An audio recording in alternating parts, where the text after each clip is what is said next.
안녕하세요, 뉴스반장입니다. 정말 입이 쫙 벌어질 정도로 엄청나다. 조국 수사에 이미 서울중앙지검 특수 1부, 2부, 3부, 4부에다가 형사부, 강력부를 투입한 상태인데 거기다가 다시 남부지검 합수단까지 더 투입하고 그도 모자라 부산지검, 대전지검 등의 지방검사까지 줄줄이 파견하고 있단다. 건국 이래 이런 초대규모 수사가 또 언제 있었는지 모르겠다. 짐작하기론 단연 사상 최대일 것이다. 이 엄청난 수사 인력이 오직 상급자 조국 장관 한 명을 잡기 위해 총 집결한 것이다. 평상시 서울중앙지검 소속 검사만 전체 검사의 10%를 넘는 250여 명에 달하는데도 조 장관 관련 수사로 인력이 부족해 수사검사를 지원받는 것이다. 안 나오면 나올 때까지 털고 마른 오징어에 육즙이 나올 때까지 쥐어짜겠다는 미친 듯한 고집이다. 이런 게 윤석열 스타일이구나. 한 번 찍은 놈은 끝까지 때려서 죽인다는 그야말로 독종, 조폭 스타일이다. 20일 중앙일보 사설 중의 일부를 발췌한 내용입니다. 현재 조국 사태에 대한 개검 윤석열의 행태를 아주 적나라하게 표현해주는 대목인데요. 정말 미치지 않고는 이럴 수는 없는 겁니다. 저는 진짜 윤석열을 버렸습니다.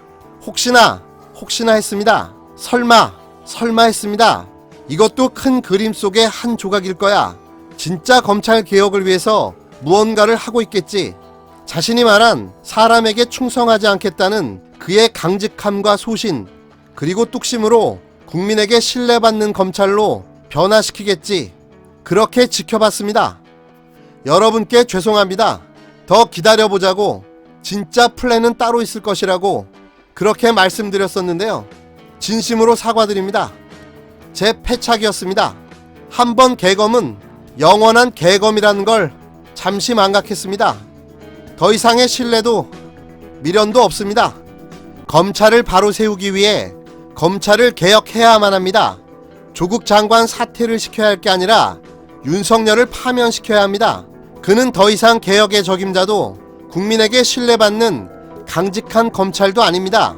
단지 조직의 기득권을 지키기 위해 개검을 대표해서 싸우는 개검일 뿐입니다. 한 나라의 법무부 장관에게 죄를 만들어 씌우려는 검찰의 광기 앞에서 권력의 횡포와 독선을 봅니다. 조국 장관 한 사람을 죽이려고 250여 명의 검사와 수사관을 동원하는 윤석열. 이쯤 되면 눈에 뵈는 게 없는 미치광인 거죠. 대체 누구를 위한 수사이며 또 무엇을 위한 기소입니까? 서울중앙지검 특수 1, 2, 3부와 형사부, 강력부에 이어 남부지검 합수단까지, 그도 모자라 부산과 대전지검 등 지방검사까지 모조리 투입해서 국가를 컨트롤하겠다는 정치검찰의 면모를 유감없이 보여주고 있는데요. 아무리 털고 뒤져도 나올 게 없자 이미 대학에서 검증이 끝난 논문 표절을 다시 재조사한답니다. 한마디로 정신병적 히스테리죠. 이는 검찰이 칼을 들고 백주대낮에 아무나 잡아 찔러대는 망나니하고 무엇이 다른가요? 게다가 20일 CBS 노컷뉴스 단독 보도에 의하면 윤석열이 조국 장관 일가에 대한 대대적인 압수수색 전에 조국 내정자에 대한 우려를 청와대에 피력했다는 기사가 나왔습니다. 그러니까 이미 그는 조국 장관을 자진 사퇴시키려고 마음을 먹고 있었다는 거고 그 사실을 증명해주는 기사가 나온 겁니다. 그래서 당시 이해찬 대표는 물론 이낙연 국무총리까지 나서 검찰이 광범위한 압수수색에 들어가서 국회가 가지고 있는 인사청문회 절차와 인사검증 권한 의무에 영향을 준 것은 적절치 않은 일이라고 비판한 겁니다.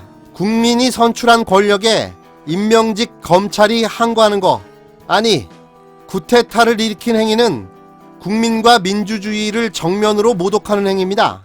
이런 검찰의 병적인 광기에 분노하면서도 한편으로는 털어도 먼지 한 톨 안 나오는 조국 장관에게 경의를 표합니다. 또 하나의 문재인인 거죠. 그래서 시대가 그를 불러낸 것이기도 하겠죠. 적폐를 청산하고 완전히 새로운 세상을 열기 위한 사명을 그에게 부여한 겁니다. 죽느냐 사느냐의 기득권 적폐와의 전쟁에서 우리가 그를 지켜야 되는 이유입니다. 윤석열의 개검들은 딱 여기까지입니다.